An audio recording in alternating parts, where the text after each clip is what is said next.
Hello students, so start करते हैं 9th class history chapter 1 the French revolution.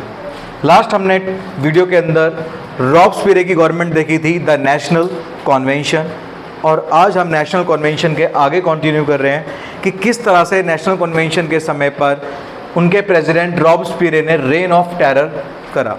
Rain of terror मतलब आतंक का दौर, कि किस तरह से लोग डरने लगे, एक टेरर का माहौल बना।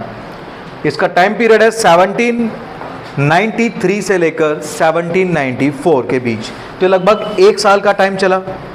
अब इसके अंदर प्रेसिडेंट तुम जानते हो रॉब्सपियर थे।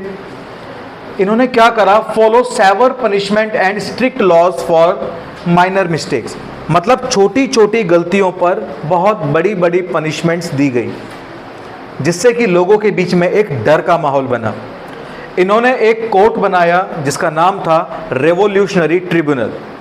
इसका प्रोसेस, और इन्होंने प्रोसेस के अंदर एक मशीन्स भी तैयार करवाई डॉक्टर गिलोटिन से, जिसका नाम था गिलोटिन। अब इस गिलोटिन मशीन के अंदर क्या करते थे, किसी भी इंसान को गिल्टी प्रूफ होने पर उसको बीहेड कर दिया जाएगा, उसकी गर्दन को कलम कर दिया जाएगा या फिर काट दिया जाएगा। एक मशीन होती थी, इस तरह से दो पोल्स होते थे, यहाँ पर गर्दन लगाई जाएगी किसी इंसान की, और इसके ऊपर एक ब्लेड बंधा हुआ है और ब्लेड से रस्सी बंधी हुई है। रस्सी को तोड़ोगे और ये ब्लेड कहाँ पर आएगा, नीचे, और यहाँ पर इंसान की गर्दन कट जाएगी। ये थी गिलोटिन मशीन। अब इसके अंदर दुश्मन कौन थे इनके, एक्स नोबल्स, जो पुराने नोबल्स थे, clergies, members of other political parties, दूसरी पॉलिटिकल पार्टीज के लोग, या फिर उसकी खुद की पॉलिटिकल पार्टीज के लोग जो रॉब्सपियर से सहमत नहीं है।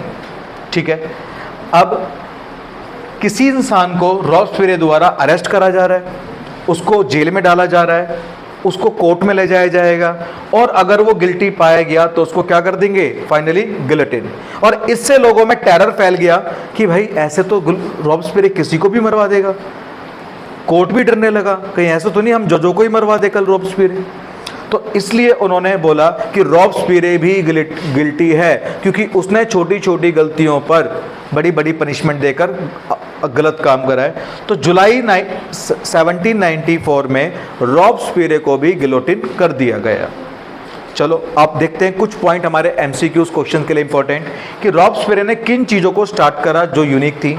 Meet and bread were ration. अब राशन की दुकानों पर मीट और ब्रेड मिलेगा फिक्स प्राइस पर, रीजनेबल प्राइस पर, जिससे गरीबों को खाना मिल सके। पीजेंट्स को मजबूर करा गया कि तुम जो भी अनाज उगा रहे हो तुम्हें वो शहरों में ले जाना पड़ेगा और गवर्नमेंट को बेचना पड़ेगा फिक्स्ड प्राइस पर। ठीक है, अब आगे देखते हैं। All required to eat pan D ईगलाइट, सभी को पेन डी ईगलाइट खानी पड़ेगी। पेन डी ईगलाइट को इक्वालिटी ब्रेड कहते थे, जो एक लॉफ था, मतलब एक रोटी बनाई गई थी मोटी, किस चीज़ की, होल ग्रेन्स की, या फिर साबुत गेहूं की। गेहूं को कूट कर उसका चूरा बनाकर उससे रोटी बनाई जाती थी। और यहाँ पर चेंज करा गया कि पहले रिच पर्सन को क्या बोला जाता था, मेल को मॉन्सियर। अब मॉन्सियर की जगह पर क्या बोलेंगे, सिटोयन, और मैडाम, फीमेल को क्या बोला जाएगा, मैडाम। तो मैडाम की जगह पर क्या बोलेंगे, वो सिटोयन। तो ये चेंजेस करें। जितने भी चर्च थे उन चर्च को ऑफिसेज और बिल्डिंग्स में कन्वर्ट कर दिया गया। तो ये थे रॉब्सपियर के द्वारा करे गए कुछ काम। अब हम आगे चलते हैं कि जैसे ही जैकोबिन गवर्नमेंट गिरी, और जैकोबिन गवर्नमेंट गिरने का कारण ये था कि सारी पावर एक आदमी के पास थी। अब डायरेक्टरी रूल आई, नई जो गवर्नमेंट आई उसका नाम है डायरेक्टरी रूल। इसके अंदर 5 डायरेक्टर बनाए गए, मतलब कि पावर को बांट दिया गया 5 लोगों के बीच में। गवर्नमेंट का स्ट्रक्चर ऐसा था, एक डायरेक्टरी थी और लेजिस्लेटिव काउंसिल्स। डायरेक्टरी के अंदर 5 डायरेक्टर और 2 लेजिस्लेटिव काउंसिल्स। अब इनके बीच में दिक्कत क्या थी, लेजिस्लेटिव असेंबली किसी भी मुद्दे पर सहमत नहीं होती थी, और अगर किसी तरह से इन्होंने फाइनली किसी मुद्दे को पास कर भी दिया तो 5 डायरेक्टर उस बात पर सहमत नहीं थे, साइन नहीं करते थे, पास नहीं करते थे।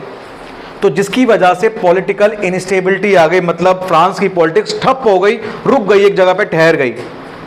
अब ऐसे में यहां पर एक व्यक्ति आएगा, एक पर्सन है जिसका नाम है नेपोलियन बोनापार्ट। और नेपोलियन बोनापार्ट कौन है, मिलिट्री डिक्टेटर, जिसका होल्ड मिलिट्री के ऊपर है, वहां की सेना के ऊपर है। अब वो क्या करता है, इस सिचुएशन का फायदा लेता है, एडवांटेज लेता है, और पॉलिटिकल इंस्टेबिलिटी को ख़त्म करने के लिए अपने आप को एम्परर डिक्लेयर कर देता है कि अब फ्रांस का राजा मैं हूं और जिसको दिक्कत है वो मेरे पास आए, मैं सुलझाऊंगा। और कोई मुझे चैलेंज करना चाहता है तो वो आके मुझसे लड़ ले। तो कोई इससे लड़कर जीत नहीं सकता था क्योंकि उसके पास पावर ऑफ आर्मी थी, मिलिट्री थी। तो इसके बाद का जो भी कंटेंट है हम देखेंगे नेक्स्ट वीडियो में कि नेपोलियन बोनापार्टे ने किस तरह से फ्रांस को मॉडर्नाइज करा और किस तरह से नेपोलियन एक पावरफुल एम्परर बनता है फ्रांस से पूरे यूरोप का। Okay, thank